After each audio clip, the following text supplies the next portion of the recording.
സ്പേസിൽ നിന്നും സാറ്റലൈറ്റിലൂടെ വരെ കാണുവാൻ കഴിയുന്ന ഈ ഡാം നിർമ്മിച്ചത് ഒരു കൂട്ടം ബീവറുകളാണ്. യുഎസ്എയിലെ മനുഷ്യനിർമ്മിതമായ ഹൂവർ ഡാമിൻ്റെ വലിപ്പം 379 മീറ്ററാണ്. എന്നാൽ ഈ ബീവർ ഡാമിൻ്റെ വലിപ്പം ഏകദേശം 850 മീറ്ററുണ്ട്.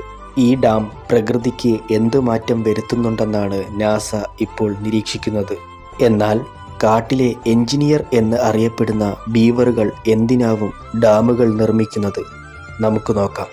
നദികൾക്കും കുളങ്ങൾക്കും കുറുകെ ഡാമുകൾ പണിത് അത് വീടാക്കി മാറ്റി താമസിക്കുന്നതാണ് ഇവയുടെ രീതി. മരങ്ങളും കല്ലും മണ്ണും കൊണ്ടാണ് ഇവ ലോഡ്ജ് എന്നറിയപ്പെടുന്ന വീട് നിർമ്മിക്കാറുള്ളത്.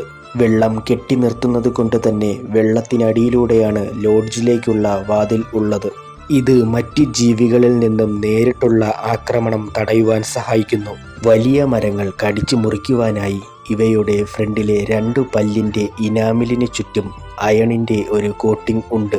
അതുകൊണ്ട് തന്നെ ആ 2 പല്ലുകൾ ഓറഞ്ച് നിറത്തിലാണ് കാണപ്പെടുന്നത്.